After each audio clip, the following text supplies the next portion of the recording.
అధికారంలో ఉన్నంతకాలం వైసీపీ బూతుల విభాగం ఇన్ఛార్జిగా చెలరేగిపోయిన మాజీ మంత్రి కొడాలి నాని తర్వాత సడన్ గా మౌనముని అయిపోయారు.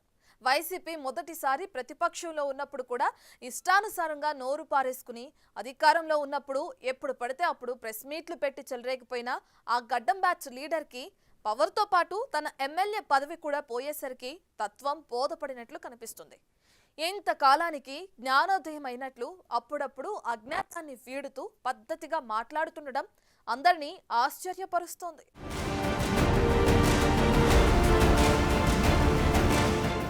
కృష్ణా జిల్లా గుడివాడ మాజీ ఎమ్మెల్యే 4 సార్లు శాసనసభ్యుడిగా 2.5 ఏళ్లు మంత్రిగా పనిచేసిన అనుభవశాలి కొడాలి శ్రీ వెంకటేశ్వరరావు అలియాస్ కొడాలి నాని.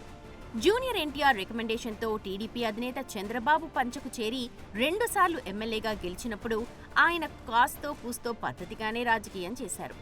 అయితే తరువాత పరిణామాలతో జూనియర్ టీడీపీకి దూరం అవ్వడంతో కొడాలి నాని కూడా తట్టా బుట్టా సర్దుకొని వైసీపీలో చేరిపోయారు. ఇక అప్పట్నుంచి ఆయనలో అపరిచితుడిలాంటి మరో కోణం ఆవిష్కృతమైంది.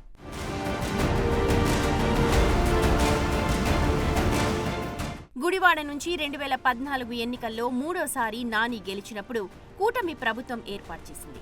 అప్పట్నుంచి జగన్కు తానే సంరక్షకుడిని అన్నట్లు ఆ సారు చెలరేగిపోవడం మొదలుపెట్టారు.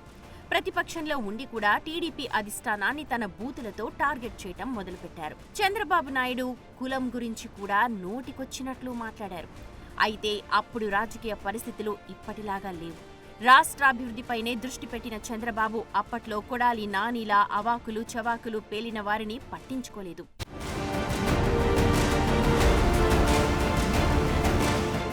జగన్ అధికారంలోకొచ్చే నాటికి రాష్ట్ర రాజకీయ స్వరూపమే మారిపోయింది. కక్ష సాధింపు రాజకీయాలంటే ఎలా ఉంటాయో అందరికీ స్పష్టంగా అవగతమైంది.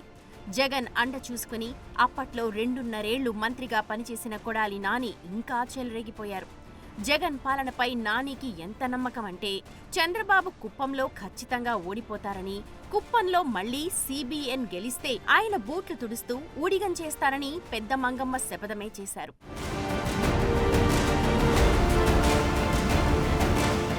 తన శపథం గురించి కన్వీనియంట్ గా మారిపోయిన కొడాలి ఓటమి తర్వాత సడన్ గా మాయమైపోయారు. రాష్ట్రానికి కక్ష రాజకీయాలు నేర్పించిన జగన్ టీంలోని ఆయనకు రాజకీయ తత్వం బోధపడి పూర్తిగా జ్ఞానోదయం అయినట్లు కనిపిస్తుంది.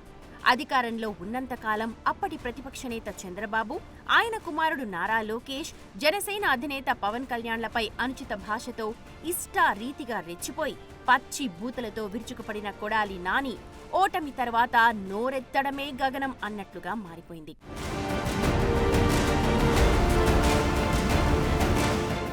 మీడియాకు కనిపించడమే మానేశారు. దాదాపుగా రాజకీయ సన్యాసం తీసుకున్నట్లు మాయమయ్యారు.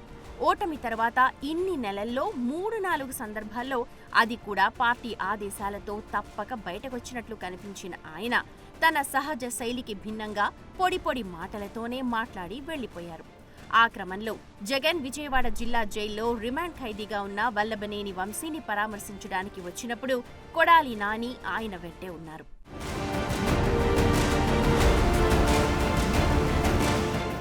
వల్లభనేని వంశీ అరెస్టు తర్వాత తన ఫోన్ కూడా స్విచ్ ఆఫ్ చేసి అజ్ఞాతంలోకి వెళ్లిపోయిన కొడాలి నాని పార్టీ అధ్యక్షుడి కోసం మరోసారి తప్పక బయటకు రావాల్సొచ్చింది.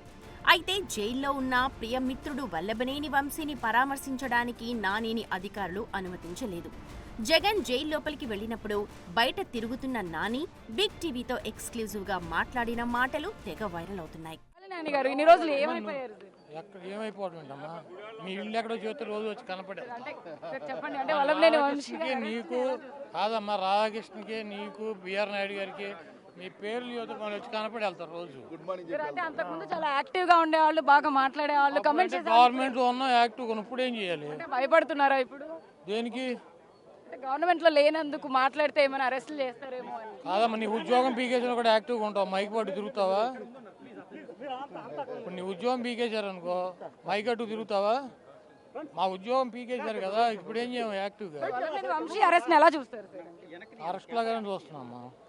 ఏముంది, ఇవన్నీ మామూలుగా చిన్న విషయాలు. నెక్స్ట్ మిమ్మల్ని అరెస్ట్ చేయబోతున్నారు అని కూడా రెడ్ బుక్ లో నెక్స్ట్ మీ పేరే ఉందని కూడా వార్తలు వినిపిస్తాయి. నేను చూడలేదమ్మా రెడ్ బుక్. మీరు చూసారా? నాకు చూపించలే, మీకు చూపించాడా? పార్టీలో అయితే మీరు ఉన్నారు కదా సార్ మరి. ఏ పార్టీలో వైసీపీ పార్టీలో ప్రస్తుతం మీరు యాక్టివిస్ట్ గానే ఉన్నారు కదా, ఎందుకు? ఇప్పుడు లేనని చెప్పి నువ్వే చెప్పాకమ్మా. అమ్మ ఈ రెడ్ బుక్కులు బ్లూ బుక్కులకి ఏం ఉపయోగం లేదు.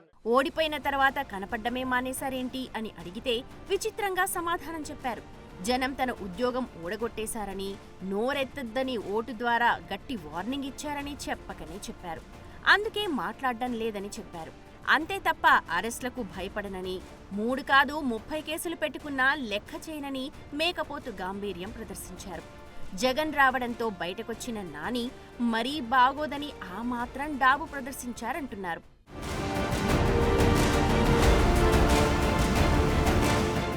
వాస్తవానికి ఎన్నికల ఫలితాలతో పూర్తిగా నీరుగారిపోయిన కొడాలి వంశీ అరెస్టుతో ఇంకా జావగారిపోయారంట.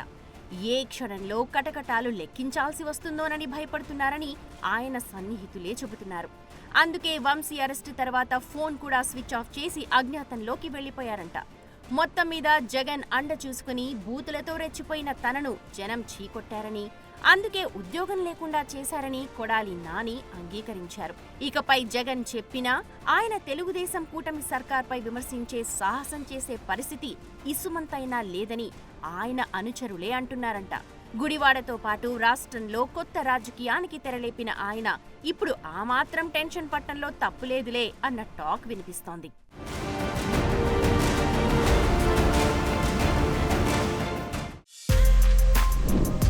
For more videos like this, subscribe Big TV channel.